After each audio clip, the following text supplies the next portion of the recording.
if you wanted to buy a camera and you wanted one with really good specs and you wanted to take it with you on travels and journeys and to capture family moments and things like that, it used to be so simple. You would just find a dedicated camera. And back when I was younger, my parents had a camera and it was an interchangeable lens camera. And that's what everybody in that period, it was film, and that's what everyone used. You didn't have a whole lot of choice when it came to cameras. Now you could have done Polaroids and stuff like that, but for cameras, and it wasn't even video, it was just for photos, you were pretty much restricted to a traditional camera. Well, things aren't like that anymore, and now you've got a lot of choices, and up until, well, I would say probably the last couple years, there was a real distinct line between traditional cameras and the other cameras, spec-wise, performance-wise. And so if you really wanted something with good specs, you just get the traditional camera. And if you wanted something for convenience, you would get, let's say, an action camera or something like that, something that's pocketable, but you would always sacrifice quality. Well, that is no longer the case. Well, in today's video, what we're going to talk about are the different camera types and the real challenge that it poses to new camera buyers and even established camera users like myself, because now you're having to make some serious decisions when it comes to what type of camera you're going to buy, because a lot of them are very similar when it comes to specs. So hey, at the end of this video, hoping you get a better understanding of the different camera types that are available, how they can be used, and which one might be best used or best for your use case. So hey, you know what? Let's just get into it. Hey there, everybody, this is Mike, this is LoadF Media, and today, like the intro said, we're going to be talking about cameras, and that's something we like to do here on this channel, is we like to talk about cameras. And in today's episode, we're going to talk about cameras in the aspect of form factor, because in some of my videos, I'll talk about cameras and I'll compare specs or I'll compare features. And in this particular video, we're not going to do a deep dive into specs so much as we are going to talk about cameras and how they've evolved over, I would say, the last 10 years, specifically probably the last 5, and what a challenge it is if you're a camera buyer right now, because you just have so many options. So to start it off, you have your traditional camera, and that's like this. This is an interchangeable lens camera, and this happens to be a Sony. And so, you got the interchangeable lens here, you got a grip, and most of them these days have this flip out screen. And so that's what everybody wants, so they can see what they're doing, whether you're behind the camera or in front of the camera. So this is your standard interchangeable lens camera. Now, a step down from that is your compact camera or fixed lens camera, pocket camera, point and shoot camera, whatever you want to call it. And this particular camera is also a Sony, but this does not allow you to change the lens. Still has a lot of the same features, has the flip out screen, has very dependable, reliable image quality, does do video, doesn't have internal stabilization like some of the bigger cameras. But for that smaller form factor, you're also paying a smaller price. We'll get into price in a minute. And then you've got cameras like this. This is the Extra Muse, which is quite similar to the Pocket 3. And so this is a newer style of form factor. And so what do all of these have in common? Well, we do have one more, and, we'll just use this one, an action camera, kind of like this. This is the DJI Nano. And so I'll throw this one in the mix because it also is important when it comes to your choices, your options. Okay, so let's compare very quickly the interchangeable lens camera and let's say the pocket style camera. Okay, we'll use those first. The interchangeable lens camera used to be the gold standard. That's what everybody would get. That's what they associated with a camera. Now, this particular one is a hybrid. It does just as well in photography as it does for videography. And so it's a really good seller, both internationally and in Japan, where, one, it's made, but two, where they kind of gauge camera interest. And so this camera stays on the top 10 pretty regularly. So this particular camera, very, very popular, but it's also around $1,500. Okay, so This one, a little more expensive, shoots 4K, does have pretty decent frame rates. I think you can get up to 120 in HD, but I don't think it does 120 in 4K. I think that's capped. And I'll put the specs up here so you can see them, just so we can compare apples and apples. This particular camera has internal stabilization, and it does have really good resolution. And because of the lenses, you have a lot of flexibility in how you use it, but it comes at a cost. It's bigger. All right, so it's bigger, it's chunkier. You have to take extra pieces with you when you go somewhere. And so this, while it is good, does come with its set of challenges. Now, and here's kind of the crux of today's video. You got this camera. Now this, obviously, much smaller, much easier to take with you places. Now it does have a fixed lens, so you're not going to get a lot of options there. But this camera shoots 4K 120.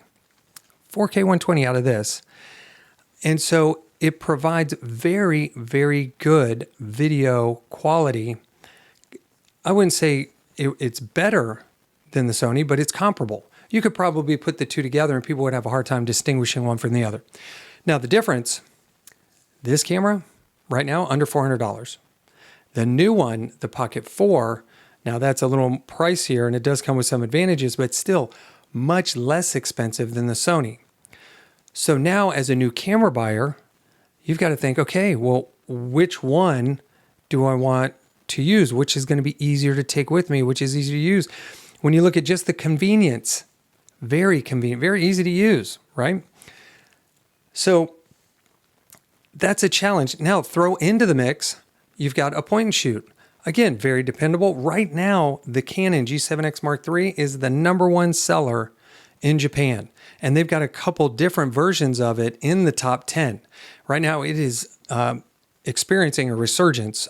Camera users are really gravitating to that Canon because of the 1-inch sensor, the zoom lens, the flip-out screen, and the overall image quality that it provides. Plus, it's got built-in ND filters.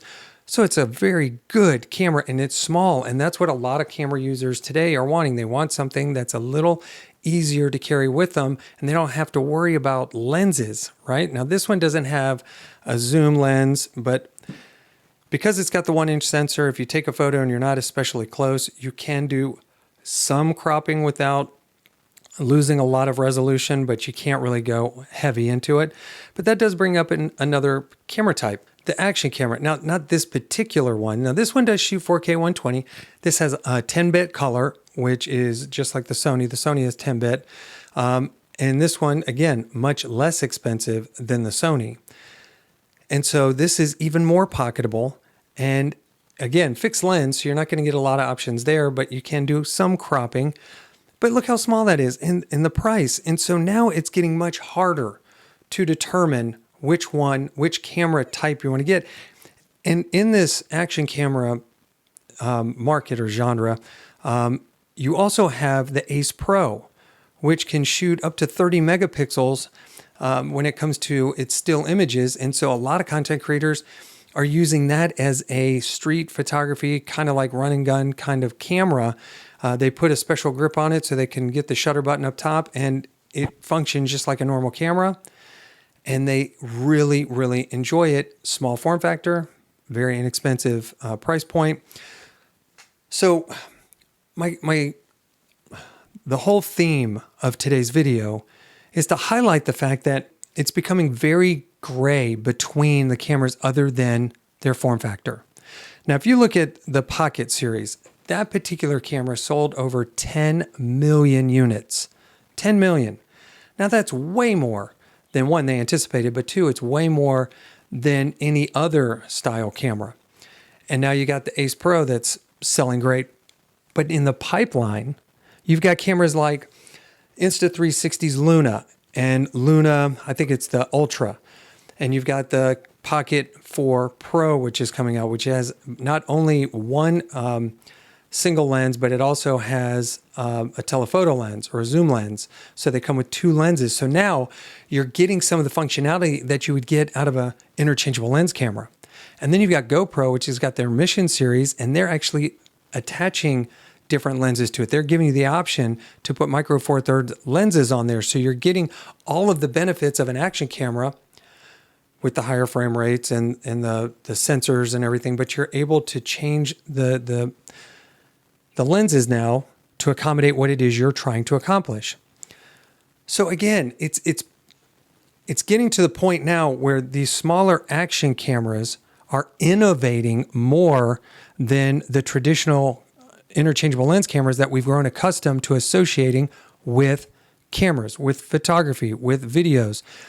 And so we see a lot of content creators now who are no longer as excited about cameras, about doing camera videos, reviews, and telling you and me about the new cameras that come out, because cameras like this, they're just not innovating. This is, while it's a great camera, it's very similar to any number of other cameras in the same space. And so it's not doing anything extra special. So if you're a new camera buyer, you really have to determine what it is you want to use the camera for. How are you going to use it? I find in my use case scenario that the smaller cameras are the ones that I gravitate to the most, because they're the ones I can take with me. They're the ones that are pocketable, that I can throw in a bag. This particular camera I just took with me on my most recent vacation. This camera I take with me running because it does do this. And so that makes it very easy to use in small spaces. So to wrap everything up, you've got a ton of options if you're a new camera buyer. And if you're a camera user who's been in the space a while, but you're looking to upgrade, you also have a lot of options when it comes to your camera choices. And so it's a great time right now to be getting into either photography or videography, because there are just so many options and so many different price points. And so it's a great time. I thought this was going to be a very negative video when I started, but it's a very exciting time if you're excited about cameras, if you want to get into using cameras. So with all that said, hopefully you have a better understanding as to the different types of cameras that are available, and the fact that they all have, while they bring unique qualities in their own specific space, that you're going to find they all have very similar image quality, very similar features when it comes to resolution and some frame rates and things. Very user-friendly cameras. It's a very exciting time to be someone who enjoys cameras. So hey, with that, this is Mike. This is Load F Media. Really do appreciate you taking the time. And if you haven't already, become a subscriber. And if you got value out of today's video, hey, let me know down below and leave a comment. But with that, that's all I got. We will see you guys in the next one.